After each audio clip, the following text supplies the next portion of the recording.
Welcome to the Thornton Review. The show designed with you in mind. If it's important to you, it's important to us. Hi, I'm Pueschel, Schneier, executive producer and manager of the Thornton Review. Thank you for tuning in.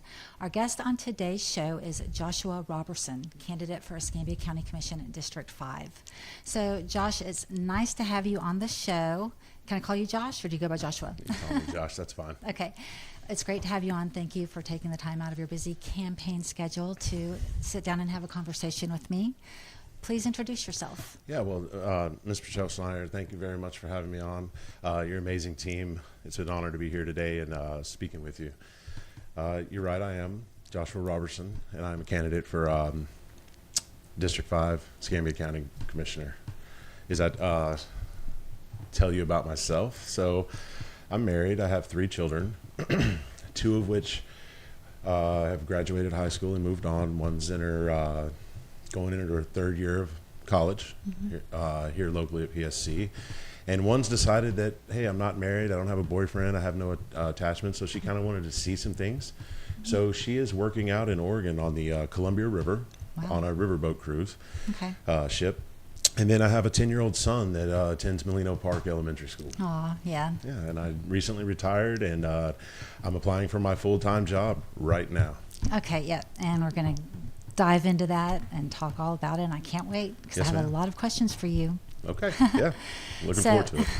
We're going to take a commercial break, and when we come back, we'll begin our discussion with Joshua and his vision for Escambia County.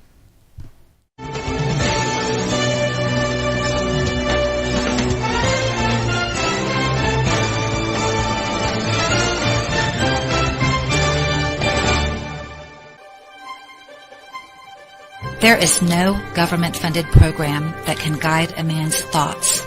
Only God can do that.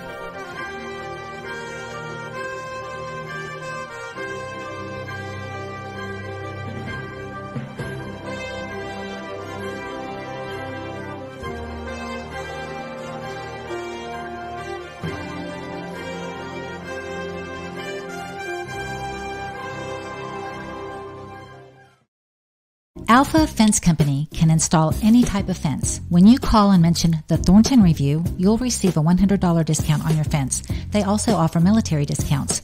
Vinyl fence, wood fence, aluminum fence, chain link fence.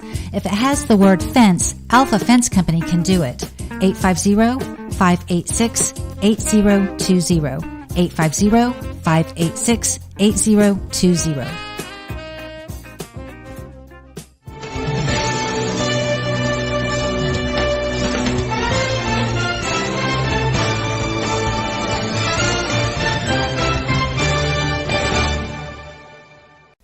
Joshua Roberson is a candidate for Escambia County Commission District 5. Joshua grew up in Florida and Georgia. He enlisted in the U.S. Navy in 2002 and served 22 years. His last duty station was at Pensacola NAS. He and his wife, Becky, loved the area so much they decided to move to Barano Park in 2020, which is located toward the north end of Escambia County.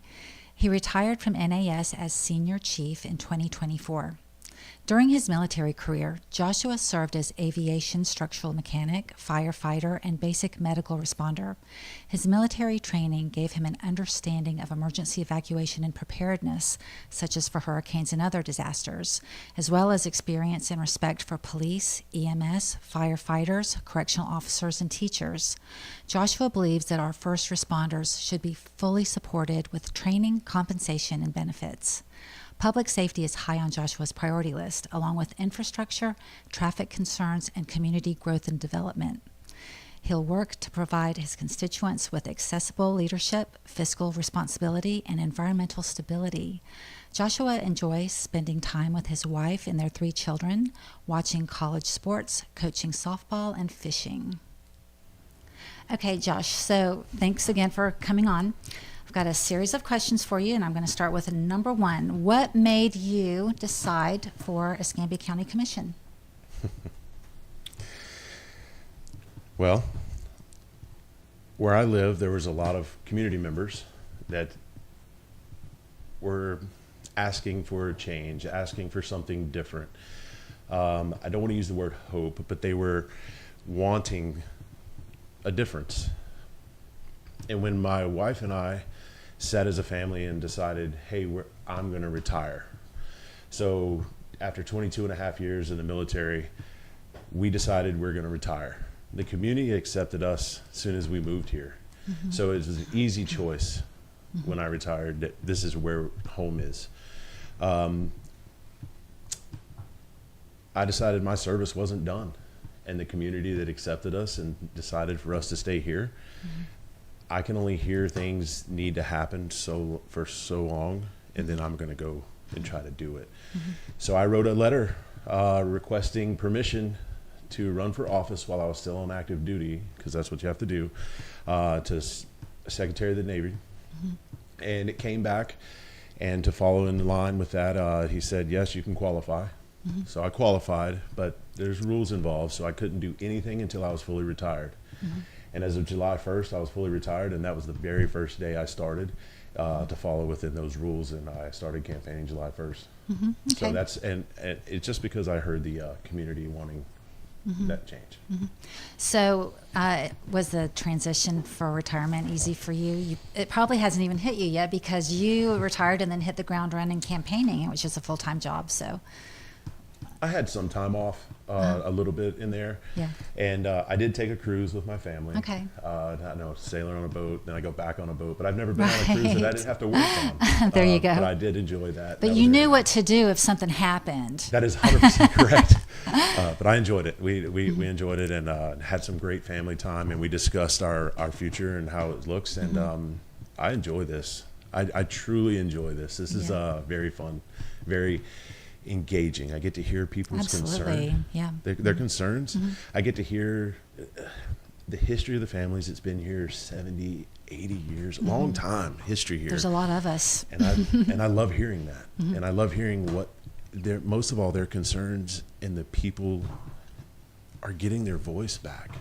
So I'm sure I don't know what the questions, I can't, but I'm sure we'll get there. So, okay, well, here's a question. Why are you running as NPA? Wow. And did you, and I'm going to follow up that question with, can anybody run as NPA, or is it you have to get some sort of special something in order to be able to run as NPA? I mean, okay, so go ahead. So NPA, no non-party affiliation. Yes. Rest of the country, or not, maybe not the rest of the country, but a lot of parts of the country, it's independent. Okay. So is there a difference between independent and NPA? Well, here in Florida, it's NPA. Okay. That's how it's marked down. Huh. So as you look at it, it's I'm gonna say this, and I'll say that my stances and how I look at it is infrastructure with your local tax dollars. When you pay taxes, and you spend a lot of that local tax dollars here, and and it goes towards things like infrastructure. And I know that's a huge area, and we deal with roads or transportation infrastructure. You deal with your stormwater infrastructure. You deal with telecommunications. There's a lot of things involved in infrastructure. But I'm going to use infrastructure and just know that I'm using that blanket, right? And you deal with public safety, and you deal with EMS, you deal with sheriff's office, you deal with the fire, you deal with corrections. Excuse me. But also I'm going to lump, I'm going to go ahead and say teachers in there too, because they're dealing with the future leaders of tomorrow. But I'm going to say public safety, especially in these times now, just what's happened in the past week, and that's sad. Open and transparent governance. Look at all the many shade meetings we've had. Just our neighboring counties since the 80s, I think 0, and we're up there. We're climbing. Then you got accessibility to your elected leaders. Calling the office or coming to see somebody that you have elected as the people, and having that openness to be able to talk to someone, because the people are the boss. Right. That's who you represent. And then you also have adolescent programs. And what I mean by that are all the parks, county-owned parks around here. They say Board of County Commissioners on it, and then underneath it says Parks and Recreation Department. Right. Okay, so if that's already on the board, so all of those areas are represented by the county taxpayers. So I know you asked me a question, but I want to ask everybody listening. There's major parties, and I understand that there's two major parties that really have a shot here. But which one of those major parties has the market cornered on what I just mentioned? Right. And I'm not sure you can tell me either one. So what did I do? I chose the path of the people. And why did I choose MPA? Because I cannot faithfully sit here and tell you that I align 100% with either one of those parties, but I do align with 100% with people. 22 and a half years ago, I took an oath to this country, and I didn't care what letter was behind your name. I served this country to defend it against anyone, foreign and domestic, no matter what letter was behind your name. I am running as an MPA to serve this county and the local taxpayers of this county, the citizens of this county and the taxpayers, to provide those services I just mentioned, no matter what letters behind your name, because that's what local government should do. Absolutely. I'm here to serve everyone that pays the taxes, be the voice for them. Right. It's like ECUA, Emerald Coast Utilities Authority. I think that should be a nonpartisan board because we're talking about water, And clean sewage. water, And trash, right? garbage, and clean environment, clean water, But anyway, I don't want to start talking about that. But there are certain offices that should be in PA, because how are you a Republican in the office of ECUA? Everybody has to have clean water to survive. So I can kind of understand for the county commission side, but there are certain things in county commission issues where people might want to know where you stand as far as on either side. I guess they can pick up the phone and call you and ask you. That's 100% true. Anybody that's listening or watching or knocking doors and talking to people. I know sometimes I'm 6'2", 250 pounds, and I get it. But I talk to anybody and everybody. I've never met a stranger. I'll answer the phone. I answer text messages. I know I missed one email that was about a month ago, and I apologized to that person Right. all the time, right? And got back to them. But I'll talk to everybody, and I'll answer questions whether you like it or not. I'm going to answer. Right. Yeah. So. Okay, as a non-elected official, what is the most important accomplishment that you have provided for Escambia County so far?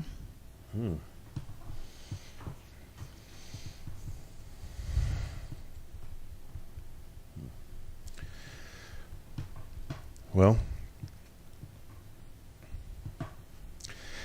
I guess I can name a few.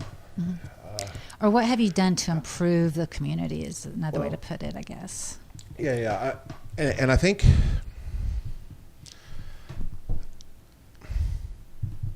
I want to take a direction on this, and I appreciate the question. But I kind of want to spin this maybe in a direction where it's not so grand as the county, right? And I'm up in District 5, and yeah, when District 5, yeah. Yeah, so if that's okay, I thought about this yeah. when you started reading it and changing the county, and I'm sure that I could tell you the big bright shiny thing and this over here and draw attention, but I do have something. And roughly 6 months after I had moved here, I met this gentleman. And I'm going to leave his name out of here, but he knows I talk about him and I bring him up. But he got me involved back into coaching, where I had coached before when I lived up north. And he got me back into coaching, and I didn't have a child on that team, and it was up at Molino Ballpark, the Don Sutton Ballpark. Okay. And one of the young ladies that I had coached, she was really having a hard time, and I think when you do things and you're volunteering and you're coaching and you're doing that, and there's so many coaches and there's so many volunteers and PTA members and there's so many people in the community, we tend to overlook the aspect, just reach one person, change one life. You know how you know how effective that is? Like in your lifetime, if you can only reach one, they can reach one or two. That's amazing. And I think we want to champion the greatest achievement we've done. And I think just affecting one person, and then they go off to college and they're able to further and I think, I don't want to go too deep into that, but because that person got me back into coaching on this local level here, and that was part of that community involvement that sucked me and my family in, and I love that aspect, and that's why we stayed. I was able to have interaction with this young lady in her last year in playing ball, and she's now off playing college. Oh, wow. She's off in college, sorry, not playing college, but she's off in college and bettering her life and moving on and going to be a great member and will be a future leader of tomorrow, and that's definite. Yeah. And I think that's when we start talking about accomplishments, that's what we leave behind, is what we leave in someone, because that's what we want, right? Is a better tomorrow. And how does that happen without leaving that to the next generation? Yeah, that's important, to be a good role model to the younger generation. Sure. Absolutely. To nurture them and to develop them and to kind of steer them in the way that they should go. Right. Nothing beats. I'm sure I can give you examples of this, this tree fell down and we moved it out of the way, and because that happens, but just helping your neighbor. That's right. Seems like you've probably done quite a few things that people know about that you don't really like to toot your horn, do you? Which that could be a good thing also, because I'm sure people know what you've done, and I'm sure it's probably not just a little bit. So, okay, what do you see as the biggest problem in District 5 right now? So, in District 5, I will tell you that, again, knocking doors and talking to people, I kind of knew this headed in, but now it's just cemented and confirmed. Matter of fact, last Friday, there was a Women for Responsible Legislation forum, and I had the pleasure of attending that, and I saw you there. Yeah, I was there. Yeah, I don't know if you were taking notes or you were like, oh, this guy, but no, I saw you there, and it was great to see you there. But I was asked a similar question to this, and I don't think it's just District 5, but I will talk about District 5, and I think it's the expansion of development. Yes. Right? The overgrowth. That is right. That is right. It's like a growing explosion is what happened in the last few years. So it's a land grab. It's ever since Navy Federal went in. That's when it started. Right. And now it's just multiplied and compounded, and it's out of control. And that's right. And you look at, and there's let's make no mistake, and there's a South Side District 5 and there's a North Side District 5. Okay. And there's a Middle District 5, and they're all vastly different. Okay. And I'm very aware of all of them. And I'm very well aware of the equities that all of them have and would like to maintain. For instance, you brought up ECUA. Yep. I don't have ECUA. I have trash. Right. But I have Molino water. Our neighbors have Cottage Hill water. Yep. And it keeps going. My parents have Farm Hill Utilities. Right. But they have ECUA trash. Correct. So the trash, is one thing. So, and then septic, you don't have any sewer. So, that changes as the further north you go. So you have to be aware of this, and the developments coming in. I'm not even sure they talk to those little water companies to see if the capacity's there. Right. So I know, it makes you wonder. I say I'm not sure, but I'm pretty sure I know the answer to that. So what we're doing and what we're hearing is the more houses, right? That means the more inventory, and the less the house will cost. Well, I don't see any evidence of that. I'm not a developer. I'm not a real estate agent. I'm not a lawyer. I'm not anybody that deals with that. I'm not a financial analyst. As long as people will pay the price, it's going to stay up. Yeah. Why would I take less money when I can take more money? Yeah. That's right. the issue with the development is we keep taking the developments. Mm-hmm. What point do we give the taxes back and update this infrastructure? I have maps. Mm-hmm. And I've seen maps from 2016 over on Divine Farm roads and up 97, where we have the nice, great new neighborhood Iron Rock, and they're starting to build more up on Kingsfield Road to back into there. We knew it was coming in 2016. Mm-hmm. Right. Where's the infrastructure updates? Mm-hmm. Why has that not been done? Why is there not a firehouse available? Yeah. Why has the schools not been updated? Why there's three schools on Kingsfield Road. There's no shoulder. There's no pull off. There's no emergency vehicles trying to get by there. You got 10 Mile Road, where there's 3 schools there with Ashton Brosenham soccer complex back there. 10 Mile Road floods and heavy rains. You have school traffic. You have the buses coming by for the soccer tournaments. What are we doing coming up Kim Strand Road with the buses? Because they can't get over the railroad tracks. So we're going to expand that now. That's I get it. I can keep going north, higher and higher and higher.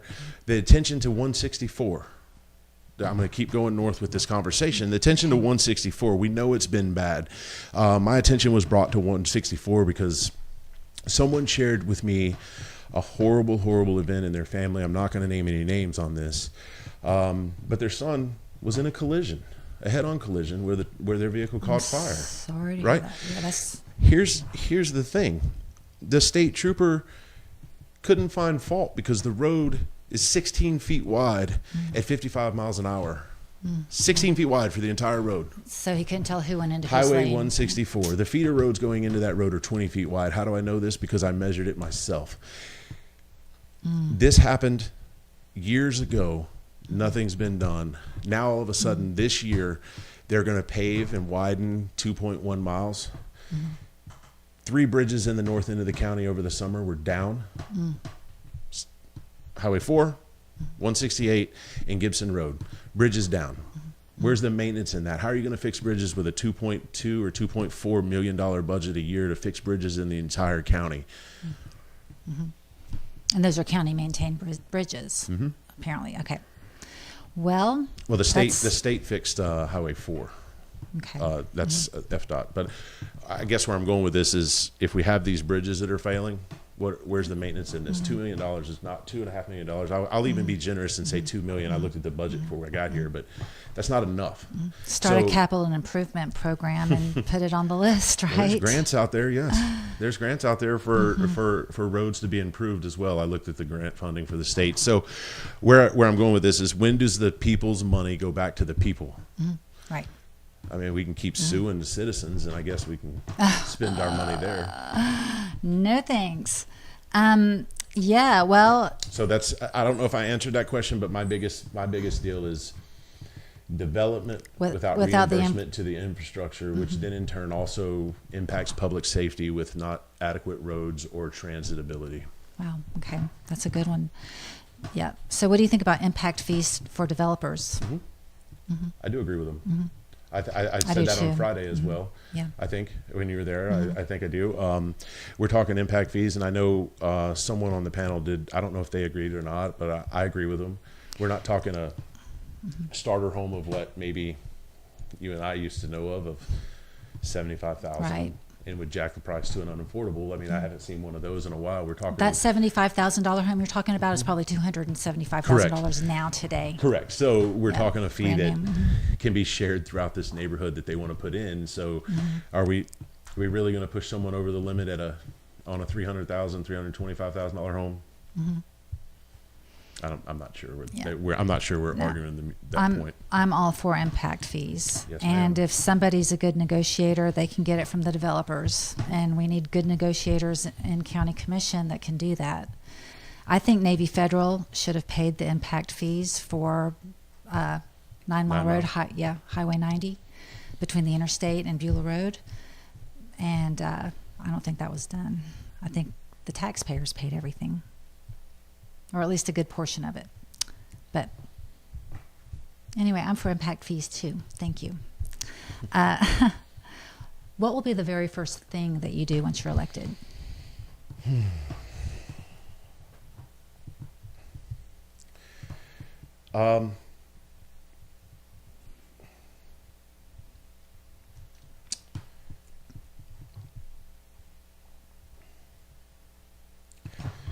Well, the very first thing, I'm probably going to look in to see where the people's money can be spent the best. Meaning, why are we... I appreciate the question, and it's making me think. Yeah. Because there's so many avenues I want to go down, but you said the very first. I know, right? So, and infrastructure is very high on my list, but so is public safety. So you've got like 5 things that you're going to do first. So I dealt with this for 22 years, and this is 22 and a half, and this is why this is kind of important to me. Politicizing public safety is just like politicizing the military that protects this country. Why do the politicians have to have a grip on public safety? Why can they not operate on the taxpayers' dollar by themselves? Why do they have to be politically controlled? They need to be free and clear of politics. There's no reason for politics to be involved in public safety. Correct. So how can we find a way to relinquish the political hold on public safety, whether it be EMS, sheriffs, firefighters, career or in the North End, or volunteers in the North End, to let them operate, and so they have a planned budget to know what they need to do the next year and the year after. Do we not have enough EMS or ambulances? Because I know they're always on hold. They're like, and people call in, and it could be an hour before an ambulance comes. Or maybe there just aren't any ambulances available that day. I don't know. I don't know that. I wish I could answer you that. I don't really, yeah. I know I have sat with Director Gilmore, and we have spoke, and I understand that position. However, I have not directly sat with the new EMS chief, so I don't want to speak on that. And the reason I haven't sat with him yet is I don't want to sit with him on first 2 weeks, right? I want to ask for a meeting after couple of weeks. Sure. That way he kind of understands. But I'm not going to make any bones about it. It's, you say, hey, you're holding calls, and they'll say, oh, no, we're not. And then if somebody speaks out, I've heard they get in trouble about it. Oh. So I'm not sure. And but I have spoke to Mr. Gilmore about it, and they do transfers, they do pickups. The problem is, here's the issue in the far north end of District 5. I know the south is a little closer. It's still out of there, right? Because the hospitals are downtown. Let's be there. Yeah, we probably need another hospital closer to the north end of the district. Well, there's no sewer up there, so. Right, yeah. So we need the infrastructure, that's for sure. Even if you, that's right. So even if you, let's say you live in Barron Park on Highway 99. And you have a widowmaker heart attack, and volunteers show up from wherever, and they're able to provide some sort of help and aid. The ambulance then arrives. The ambulance still got a 40-minute drive back to the nearest hospital. Yeah. So life flight. What are we talking about here? Right. So even if the ambulance does make it in 40 minutes from the hospital they're at, to the north end, they still got a 40-minute ride back. So I don't want to go into are they holding it for an hour, or are they doing this? Let's look at the travel times if the ambulance is not stationed in the north end or being held there, or if they have to run a call, or they get pulled from there to go run a transfer from a box, I call them dock in the box, but from a freestanding ER to the hospital, and there's not one available already. Now you have to do the drive all the way up. Yeah. To the north end, or even mid District 5, and then all the way back. Right. So we're talking, it's a time game. Sure. And you have to consider traffic. But it's a time issue. Yeah. If traffic's bad, then it's going to just add time to the drive, of course. So we're going to take a commercial break. Okay. I'd like to remind our viewers that the Thornton Review is a civic engagement show with a purpose to spread awareness by interviewing local elected officials, candidates, and professional leaders. This is information you won't get anywhere else. We're going to take a commercial break, and when we come back, we'll continue our discussion with Joshua Roberson, candidate for Escambia County Commission at District 5.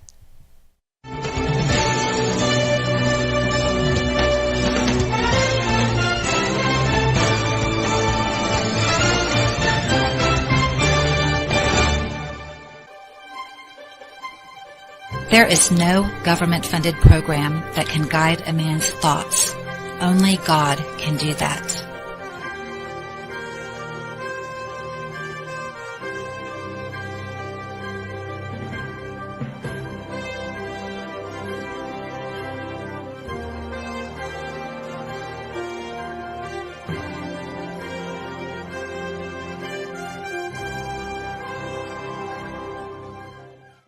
Alpha Fence Company can install any type of fence. When you call and mention the Thornton Review, you'll receive a $100 discount on your fence. They also offer military discounts. Vinyl fence, wood fence, aluminum fence, chain link fence. If it has the word fence, Alpha Fence Company can do it. 850-586-8020. 850-586-8020.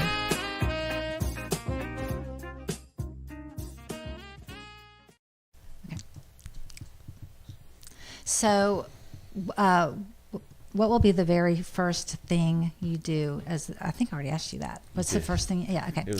I'm sorry. It was the politicize of public safety. I mean, that's a big topic. We could talk about that all day. We could, and I'm not. And again, I know we just came back, and but I don't want to lose that emphasis on the infrastructure piece, because I think that goes hand in hand. Mm-hmm. Infrastructure and public safety. If they can't get to where they need to go, right.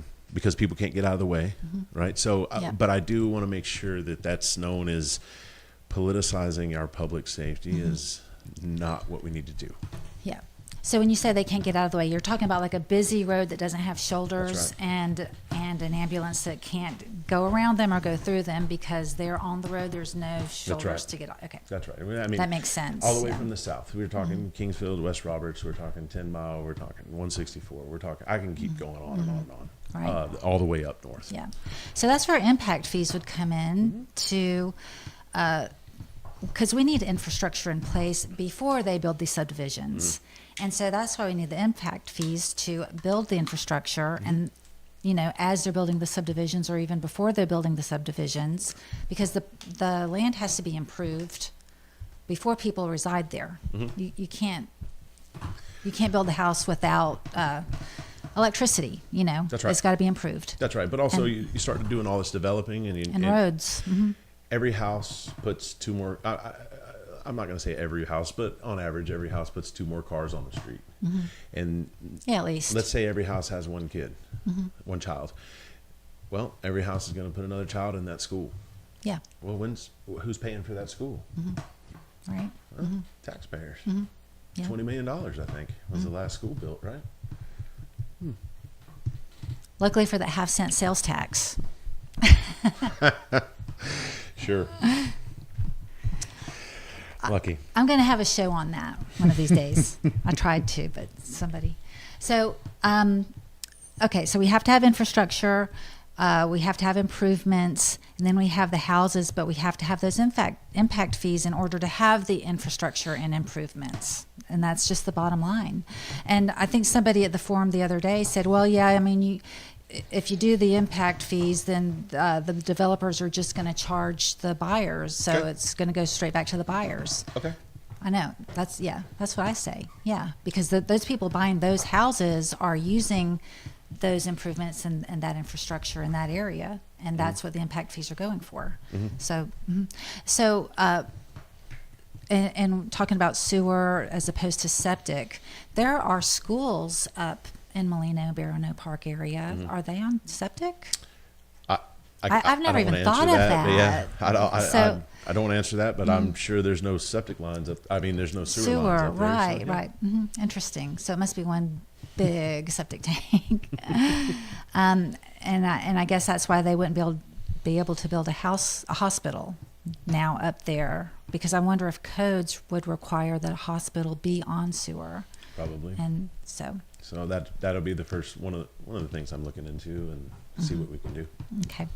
So what about term limits?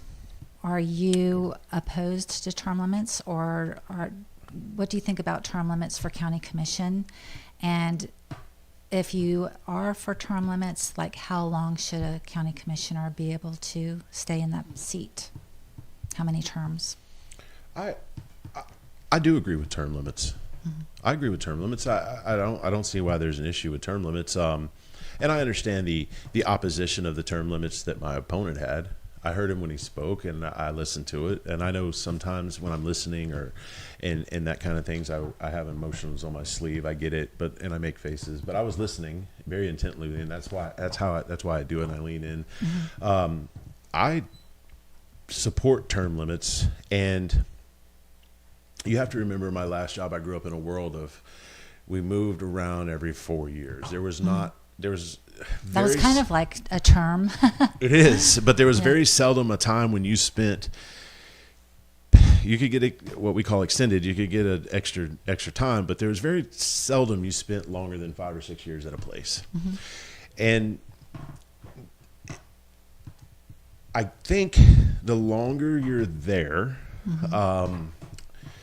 The more you figure out and you become part of the problem. Mm-hmm. Just like anywhere. So that's why personally, you asked me what I believe. So these are all my opinions. Sure. The longer you're in a job and don't progress, so you don't go from the worker to the supervisor to the manager to you keep going, mm-hmm. It's almost you become part of the problem. Mm-hmm. So if you don't have a different perspective, how are you going to move forward? Mm-hmm. So if you're running the county for 12 to 16 years, how is that county going to move forward? Because now you're part of the machine and you're running it a certain way, and you're trying to run it a certain way, which is your way now at this point, mm-hmm. and you're not going to move forward mm-hmm. because now you're stuck in this cycle. That's just how it works. And again, my last job, we would move, and you had 3 to 4 years to make permanent positive change. We see it all the time. The ones that don't make permanent positive change, they're fired. Mm-hmm. And you see it in the papers all the time. Loss of confidence. They're let go. They don't make it. They don't make the next mm-hmm. job title, and they force retire. They have to get out, right? So you keep doing what you're supposed to do, and you keep affecting that permanent positive change. You're going to keep going on. Mm-hmm. And I know my opponent said that, it's going to be a 2-year learning curve and experience matters. That's why we have off election years. You have those 2 years. Mm-hmm. I think we should all remember he was also new mm-hmm. when he took the job 12 years ago. Mm-hmm. He learned. But I do agree with term limits. It's 8 years for me to 2 terms. If our president can't serve more than 2 terms, that's the highest office in our land.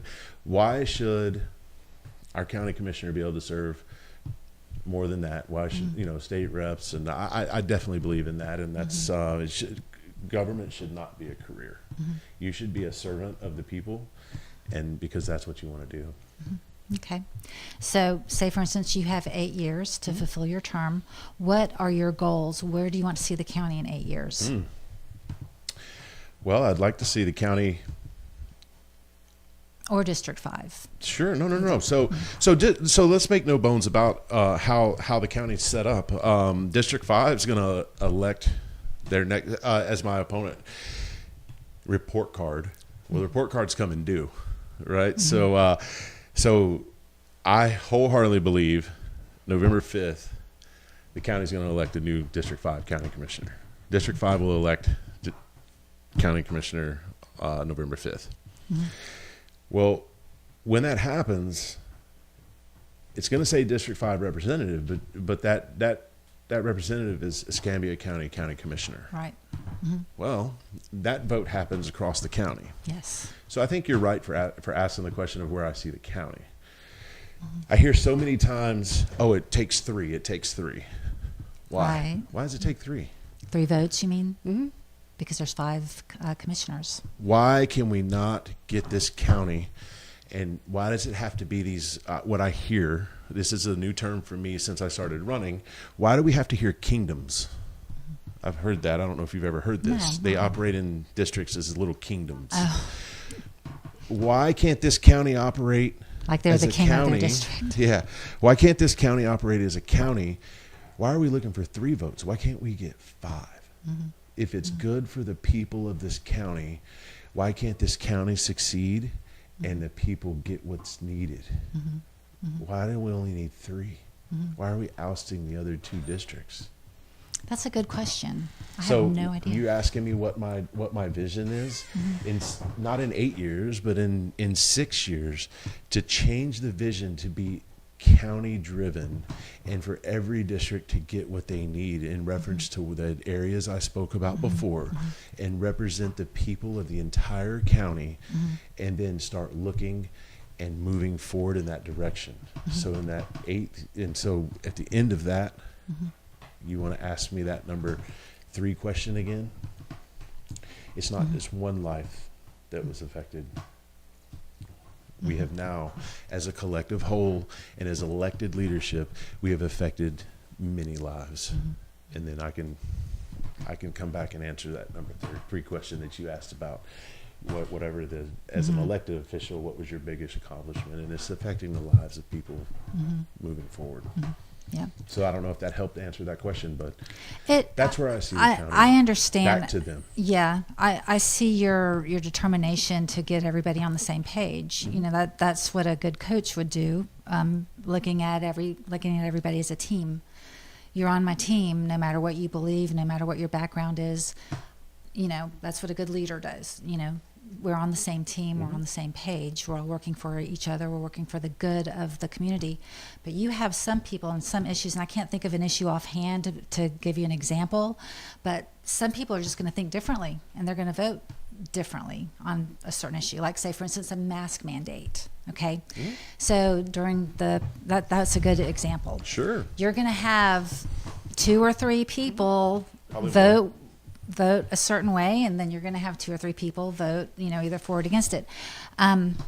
So during the COVID-19 pandemic, we had boards.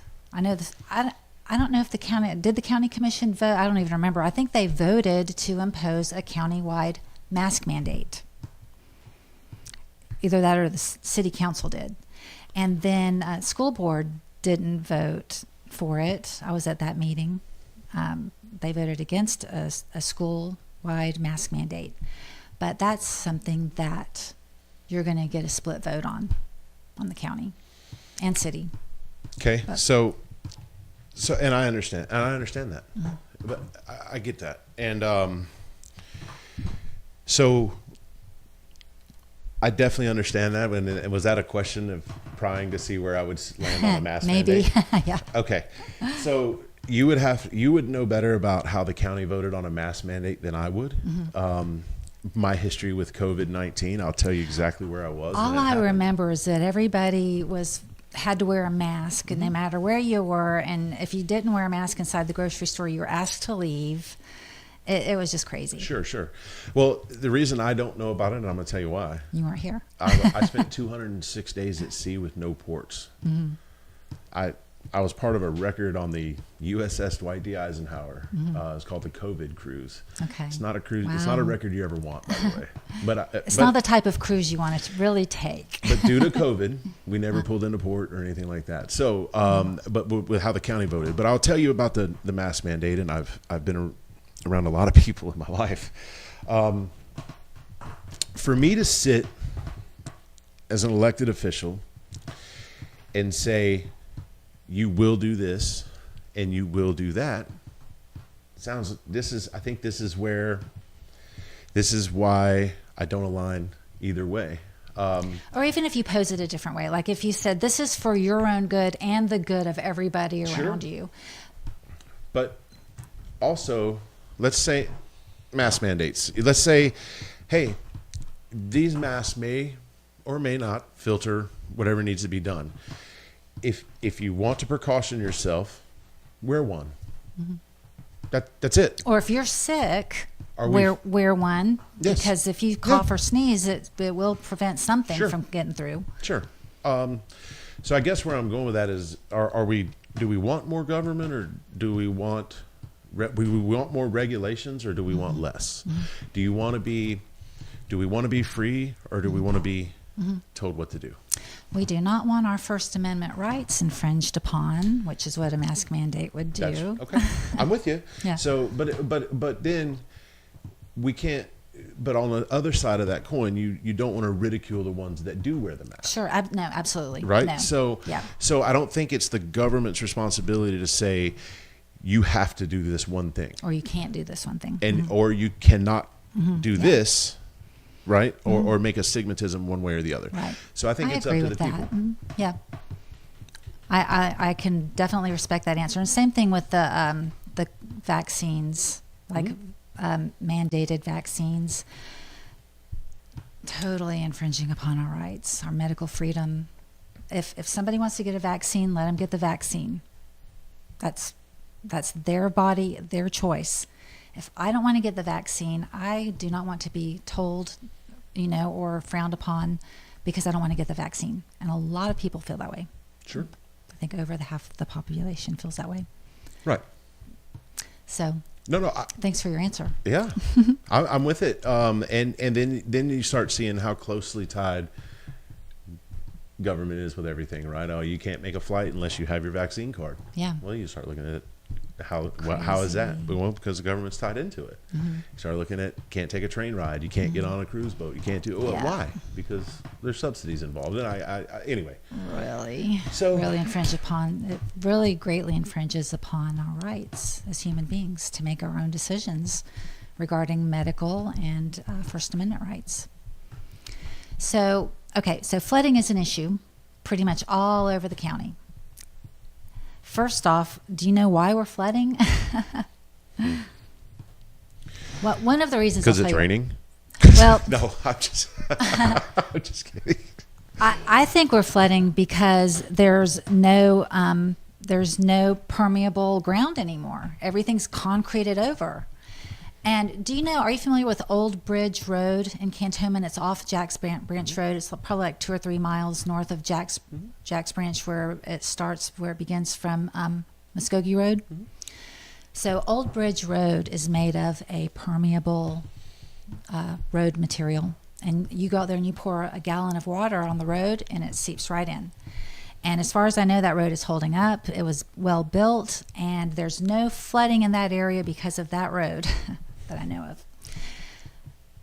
I think that as we build new roads and parking lots, they need to be made out of permeable material. And as we replace disrepaired roads and parking lots, they need to be repaired and replaced with permeable material. Because you concrete over everything, it does not matter how many drainage pipes you have. The drainage pipes go down to the bay. They go under our roads and under our streets and under our houses down to the bay. And then once the bay, once the tidal surge gets to a certain level, it goes higher than the outcome of those pipes, and then those pipes back up, and it causes more flooding. Retention ponds fill up and overflow. In 2014, we had 8 or 10 retention ponds around Pensacola that filled up and overflowed and caused flooding in neighborhoods. So we need more permeable ground. We need more green space, and we need more. But the green space is it's all new development now. It's all new roads and new subdivisions. They're clear cutting entire forests, and they're building neighborhoods, and there's no more green space. And that's the only way to prevent flooding. So when I made a joke about the rain. However, when you start cutting down and you're talking about green space, and you're talking about the retention ponds, and you're talking about going into the bay, everything you said, from the hours and hours of information, I call it drinking from a fire hose, that I have been receiving. Drinking from a fire hose. About flooding and stormwater. Accurate.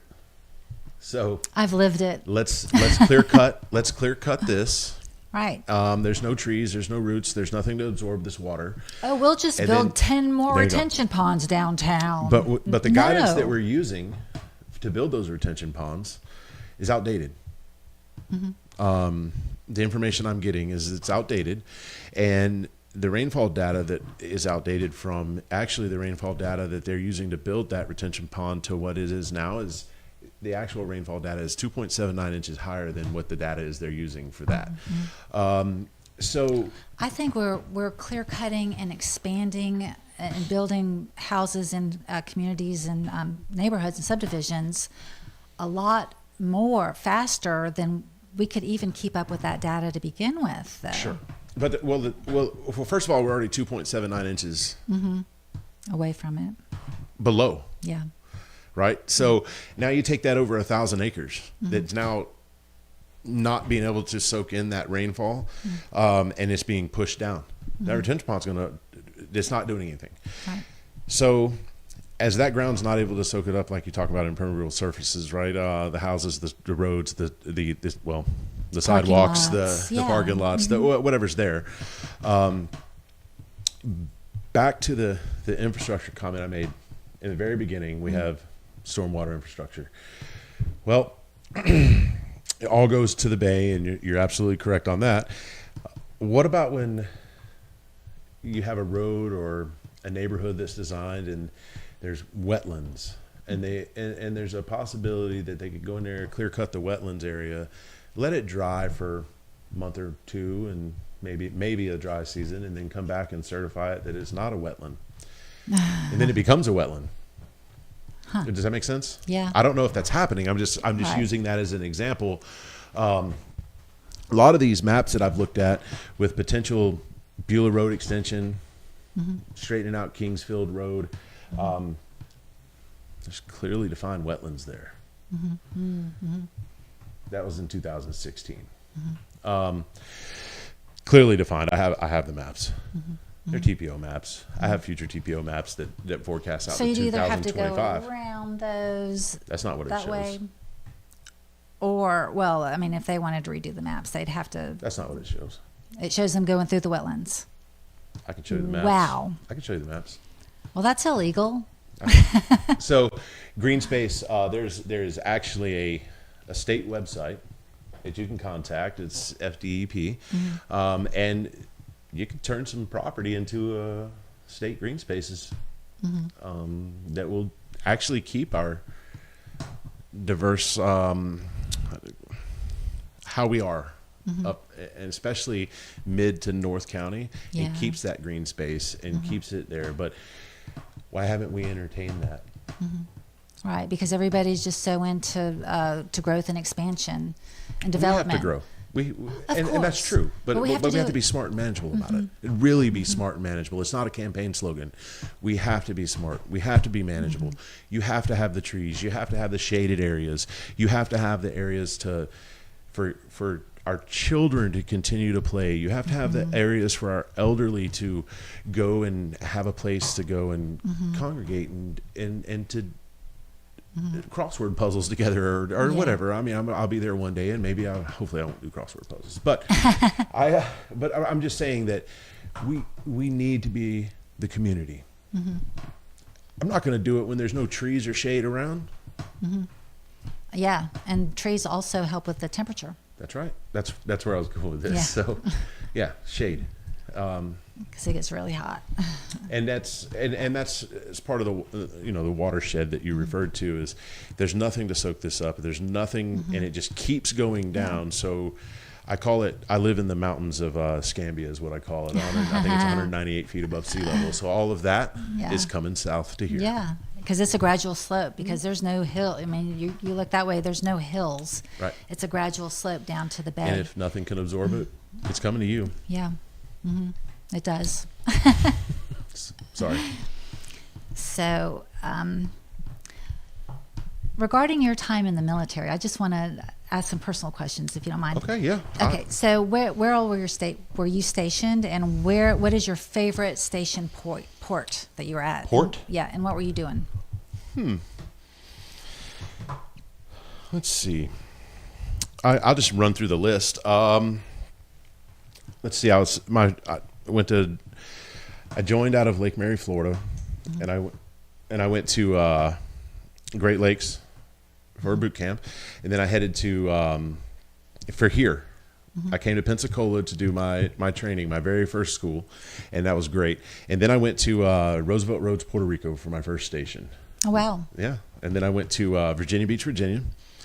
And then from there, I went to the USS Enterprise aircraft carrier.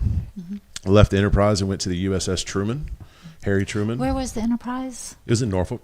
Okay. It was based out of Norfolk. Okay.